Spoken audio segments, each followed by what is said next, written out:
defending the northern end of the ground, the North Sydney number 2 oval end, and North Sydney will be defending the Harbour Bridge or City end of the match, or the Harbour end really. There's the kick-off. Potter takes that well, and really I think any take today, Mike Stevenson, will be a good take. Certainly will, David. Any points early in the game, that ground is very, very heavy indeed, and I think it's going to, well, cut up, especially in the middle where the cricket pitch is, so any team that can get 5 or 6 points early in the game, well, it's going to take some dragging back. Well, look at that. It's like it really is skating on water out there. It's going to be a game of water polo this afternoon. Let's go down to the sideline, and a man who probably will get rather wet down there, Ian Hansen. Thanks very much, David. And yes, luckily I've had all those swimming lessons over the years.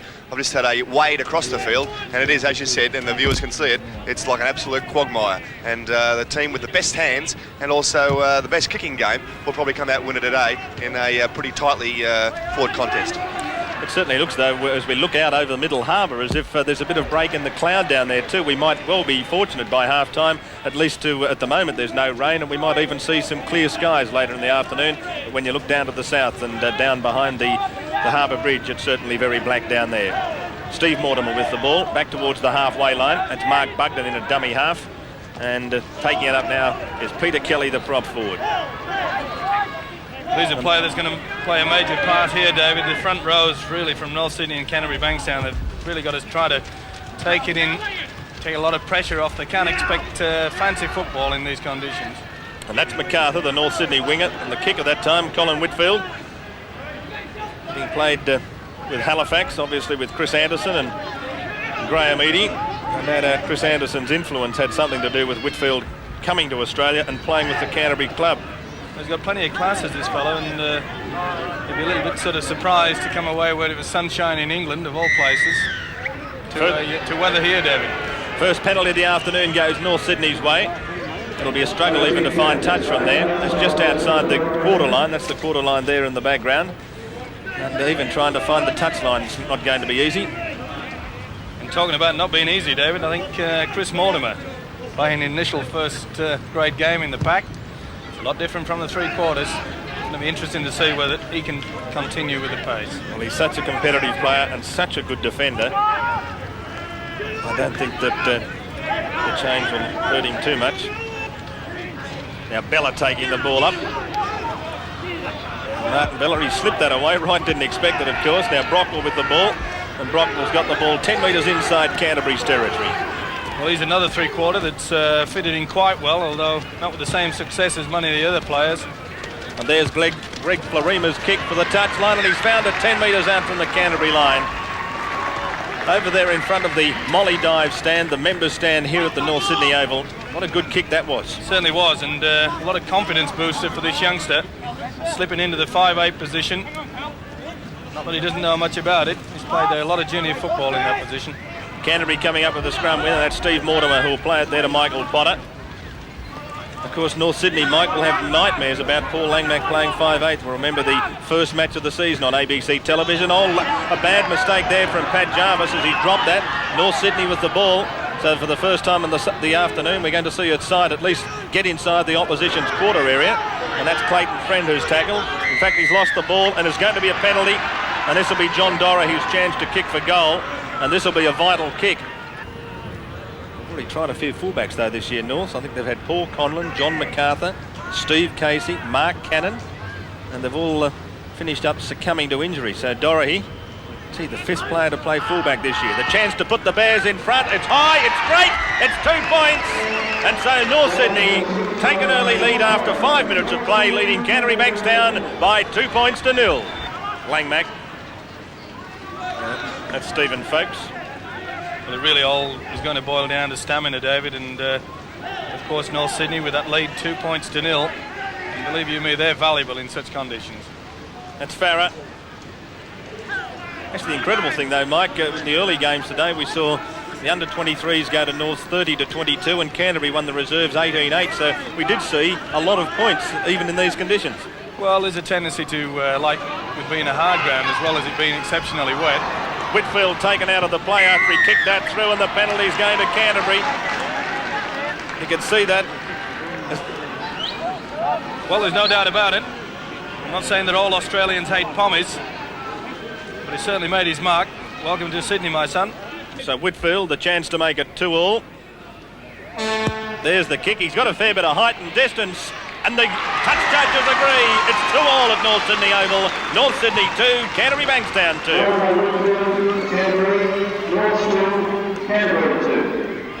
Ball comes in and it's won by North. Now that's Friend ducking around the open side. 10 metres out from the Canterbury line. Florima is about the only one with a clean Guernsey out there at the moment. Must be the only one that hasn't been tackled in the mud patch. Right. Blindside, it comes away. Good pass went from Graham to French, and Peter Mortimer's picked it up. Now Mortimer's got 70 metres in front of him. He's up over the halfway. The cover defence is across. Back on the inside to brother Steve, and Steve's tripped over, but he's only 32 metres away from the North line. Langmack up there to play the ball. Folks can't keep it going as he slips over as well. And that could easily have been a Canterbury try as Langmack's got his long pass. You won't see too many passes that long this afternoon. Whitfield's pass comes out on the wing now to Curry. Curry trying to get down the left flank. He's got within 11 metres of the North Sydney line. He'll get up and play it. About 8 metres in there from the eastern touchline. Jarvis, away it comes to Langmack. Langmack decides to hold the ball up and then doesn't deliver the pass. He's only 9 metres out. Fourth tackle against Canterbury. Blindside comes Bugden. Now that's done. That pass finished up going to no one, and Curry's going to do well to keep that ball in Canterbury possession and in play. Done in a dummy half. He'll have to do something good here to redeem himself there. Oh, that wasn't well done. Now that the speculator kick, which could finish up with anyone here. Now chasing the ball through Dora. He's got it first for Norths. Now can he get it back into the field of play? Good tackle, Peter Mortimer. Oh, John Dora, he felt that. Two of the veterans of Sydney football, and I don't think either of them would mind being tagged that. John Dorahy and Peter Mortimer. Clayton Friend in a dummy half. Comes the short side. That's Dorahy. And Dorahy's gone straight through. Dorahy up over the halfway. Can he get on the outside of Steve Mortimer? He took him well. Mortimer looking at the touch judge saying, didn't that go into touch? It certainly didn't, Stevie, and French has it at the moment for Norths.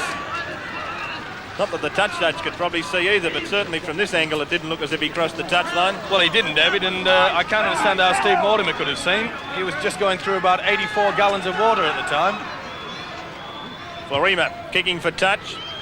Well, this one find it. Potter's going across there. Potter's got it. Now Potter runs it back, ducked under the first one, but he's got it just outside the quarter line. Let's go down to the sideline. Ian Hansen. Yeah, Steve Mortimer wasn't complaining about the touchline, I don't think, David. I have it right in front of me. He was complaining about the knee in the face. Well, obviously, we couldn't see that from here because it looked as if that must have happened underwater too. I notice, Ian, that you've taken away the umbrella, so obviously conditions much better down there at the moment. Yes, David, and praying that it stays dry. That's Peter Mortimer. Peter Mortimer still going back towards the halfway line. Langmack's pass comes out to Jarvis. Jarvis decides to put a kick in, and that looks to be pretty effective. It's a good kick. Well, he looked for support. There was no one there. He's looking towards his captain, Steve Mortimer, saying, that's all I could do, skipper. And he came out well. That's Langmack. Potter still going. Good run from Michael Potter. Potter's back on the inside to Curry. Curry to the quarter line. Curry still going. And Curry can't deliver the last pass. But he's got the movement down within 11 metres of the North Sydney line as he plays it to Langmack. It comes away from Steve Mortimer. Now it goes to brother Chris Mortimer. Now it goes to Farah. Farah's around one. He's around two. He's standing there. Can't deliver the pass though. He's almost lost it. Last tackle against Canterbury. I reckon the bomb or the grubber kick will come here from Steve Mortimer. He's almost lost it. It's picked up by Potter. It comes to Langmack. It's loose. Stacks on the mill. Langmack's got it back, and the referee's going to rule the scrum for the knock-on. Well, a wasted chance there. I thought Steve Mortimer put himself in a position far too close. He should have held back, called for the kick. Well, there's the scrums, giving Canterbury's way 6-5 and a tight head apiece. Referee calling timeout. I think it's Bella who's down, needing some attention, probably mud in the eye again. See, I would have had plenty of money on that. There would have been the grubber kick or the bomb coming that time. Last tackle only 8 metres out, Steve-o. Yes, but wasted chances in this day. It's 2-all. It's Chris Mortimer gets it away to brother Steve. Down on the inside, or coming back on the inside, was Jarvis.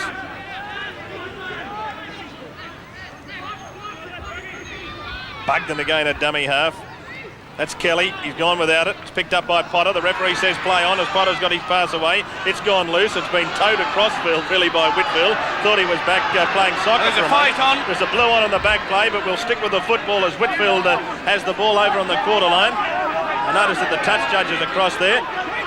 The two touch judges are there as the referee's watching the football as Steve Mortimer goes the blind. It's going to be, well, he's going to hold play up. Well, he'll have to, David. Both touch judges are doing a waltz in the middle of the field. Yeah, a bit worse than a waltz, Steve. I'll give you the tip. It was the two wild bulls, Kelly and Bella, going hammer and tong. And then another North Sydney players come in. I won't say who it is at the moment because the touch judges are adjudicating with the referee Barnes. But one North Sydney players come in, let go of the wildest right you've ever seen, and decked Kelly, sat him on his behind, and then other players came in, and it was on for young and old. Well, there you're seeing the foreground. But Kelly leads with the left. Probably give you some of a rundown on here. A lot of effort, a lot of misses.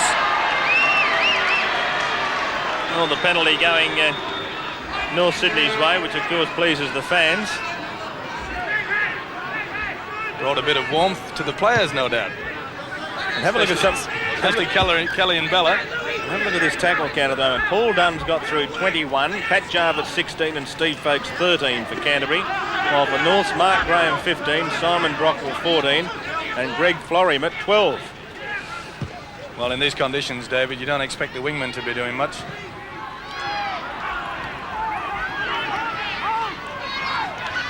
Potter with the ball for Canterbury. And the penalties favouring Norths 5-3 as the siren goes in the back play for half-time. The first half, which, as we expect, dominated by the slippery conditions and, of course, the forwards. And at half-time, as we see Greg Florimer limping from the field, and the man of the match so far in the game alongside him there, Martin Bella. They're going off to hear the coach's instructions at half-time. It'll be interesting to see what the coaches say, but at half-time, much the same as it was at the start of the game. The two teams are equal. Only both of them have kicked a penalty goal each. Norths 2, Canterbury 2. At half-time, as we thought in the first half, Greg Florima off with a cork. His place has gone to Olsen Filipina, the Kiwi international. And Dunn again was the tackler on Andrew Simons. Now right, the pass comes away from Friend. Now that's Filipina, he's away from one. Chris Mortimer was there across along with Pat Jarvis, right on the halfway line. Taking it up this time, Martin Bella. Bella through one, look at the big man go. Good solid run from Martin Bella. Right again, open side, it comes from Friend. Now that's Filipina. Filipina's kick over the head of Curry, and the ball bouncing towards the touchline. That guy, there's no leg spin on it. That's a good kick. Certainly was, David. He gave himself plenty of time and he didn't push it through too quickly. He put it into open space. Beautiful kick here. Now this puts pressure on the defence. French takes it ahead, and the lock forward's going to be held up only 12 metres out from that Canterbury line, and that's Dorahy in a dummy half at the moment, and Dorahy sends the pass away. Now Bella's tackle, 10 metres out from the Canterbury line, done over the top in company with Jarvis, writes a dummy half. The pass comes away now from Friend. It goes to Filipina. Lovely ball. It's come out wide now. Take it up this time. Take the ball's gone loose. Stacks on the mill. It's still anyone's ball. Towed across the in-goal line in the end, or the touch in-goal line by Farah. And the referee's going to put a scrum down for a knock-on. Well, that's a gamble we were talking about, David, keeping the ball alive. It's not expected. And you'll see Canterbury's defence stretched here. Steve Mortimer went in for the kill, and really that was try time. Wouldn't they love to have him out there? That's one thing that they have been lacking, is the fact that there hasn't been a great deal of support play. They really need a fella out there just to back up that half break that may just come late in the game. Actually, Steve, who was just on the as a message boy, he gave Tony Curry a message, and this could be the turning point of the game. You never can tell.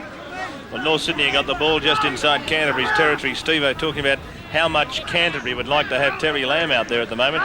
So far this season, the Canterbury Bankstown team have scored 88 points on their own, and Terry Lamb scored 89. So Terry Lamb's actually scored more points in this year, up till the start of today's game, than the rest of his teammates combined. I appreciate that, David, but they can't all kick goals, can they? No, but I'm saying he does have a telling effect when he's out there, doesn't he? Certainly does, especially in the backup department. That's Western Suburbs. He scored all the points that night. North Sydney with the ball.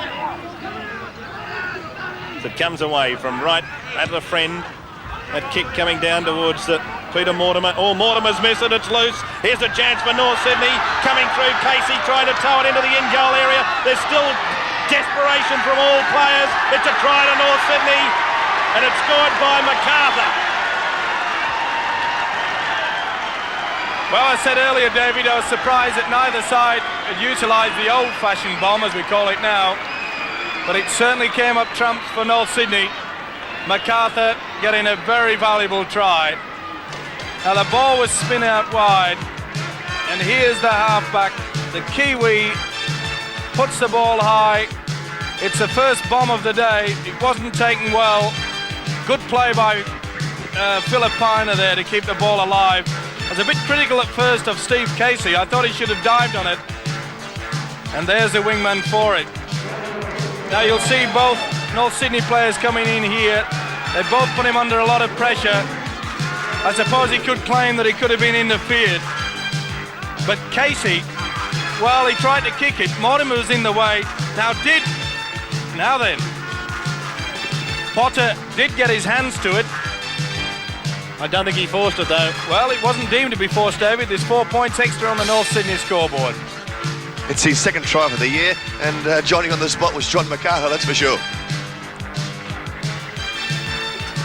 So now Dorahy, the chance to add the extras. His second kick of the afternoon from right underneath the uprights. The chance to stretch the lead to 6 points. There's the kick. It's pretty good. It's 2 points. And the Bears are in front by 8 points to 2.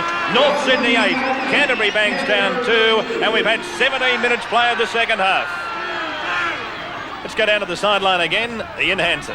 Yes, certainly there's rain starting to come down here, David, but one former Norths player who's not phased is John Gray, who's come to the sideline too to talk to Fred Teasdale, who I wouldn't be surprised to see injected into this game at some stage in the second half. And there he goes. Look at him go. Bella down to the corner line, throws the dummy. He's still going. Martin Bella, what a great run from the big man. He's got the ball within 11 metres of the Canterbury line. It's towed through and to play the ball, and Canterbury have got the ball. It bounced off the legs of the North Sydney player Bella, and Canterbury, quick thinking from Paul Dunn, fell on the loose ball, and Canterbury have got the ball back. And what a game, talking of huge games, what a game Dunn's had. 38 tackles he's got through so far, and yet he was still back there as the marker on Bella that time. Certainly was, and the kick through, maybe a little bit fortunate to get away with it, Canterbury. As you said, David, there's a guy just getting out. He must be really tired. He had a hard game on Tuesday night against the Blues. Well, that's the incredible thing about Martin Bella, because he played in it too, and here's Peter Mortimer making a big break now for Canterbury. The ball's played, taking it up this time. Oh, Kelly's lost it. It's been picked up though by Potter, but the referee's going to play the knock-on. Well, there's Pat Jarvis limping back into position. Oh, he's had a huge game again today. You can't take anything away from any of these footballers on the field. When you think of the conditions and you think of the standard of football we've watched this afternoon, it really has been quite incredible. Credit to all the players out there, David, as you say. It's especially credit to these 4 guys that played on Tuesday night. That really was a hotbed up there. Oh, and it's on now. Well, you saw how that started. That started over something silly, a second tackle, and then someone coming in over the top retaliating. Folks and French both involved that time. And have a look at them. Well, look at Steve Mortimer. Well, he didn't play that, but he got away with it. As it comes away now, Steve Mortimer, the long ball comes out from Folks. Away it comes to Curry. Curry going down the left flank. Curry ankle tap from behind. He's still got the ball, and then he slid across the touchline. Well, he managed to get the ball after being ankle tapped inside his own half. In the end, he had the ball. Look at this again. This is incredible. Well, it's do or die stuff here, getting the ball out to Curry. And there you see Olsen Filipina, a man who so often is criticised for not giving his full effort. And this will be Potter who plays the ball. So it comes from Curry. Now it goes to Mortimer. Mortimer on his own. Steve Mortimer trying to get it back to the halfway line. But they need it down the other end of the field, Canterbury. So it comes now towards Langmack. Langmack kicking for touch. The ball's loose. It's on the North Sydney quarter line. Dorahy gathers it in. Dorahy runs it back across his quarter line. He's gathered there by Folks, and he's going to play the ball only 16 metres out from his own line. Dorahy taking his time to get to his feet. He knows that time is just ticking away. Time's on North Sydney's side at the moment. They just have to play one-out football from here, and that should secure them the 2 Winfield Cup competition points. North's leading 8 points to 2. They run it away from dummy half through Brockwell, and he's going to take his time to get up and play it on the quarter line. When that hooter goes, David, you may have thought that North Sydney had won the premiership trophy. That's how badly they needed these 2 points. And this is the penalty. And that's against Chris Mortimer. And that is the ball game as far as I'm concerned. There's not enough time for Canterbury to get this ball back unless something miraculous happens off this kick. And this man would make about 1 mistake a season, and I'm certain it's not going to be now. He's going to kick this straight across the touchline. And there it is. And North's get another chance to just run the ball for 6 tackles. Well, this is the incident that took the pressure off. And there you see Chris Mortimer stamping on the man there. Not needed, and there it is. And there it is, full time at North Sydney Oval in the gloom and the doom. It's certainly going to be a cheery night, though, for the North Sydney Bears. A courageous performance in very trying conditions. They've got the 2 competition points, the Winfield Cup points, and a great performance by the North Sydney Bears. Their forward pack was absolutely outstanding today, and in the second half, it really did pave the way for a well-deserved 8 points to 2 victory. The try was scored by John MacArthur, the 2 goals by John Dorahy, and just the 2 points this afternoon for Canterbury Bankstown, the penalty goal kicked by Colin Whitfield.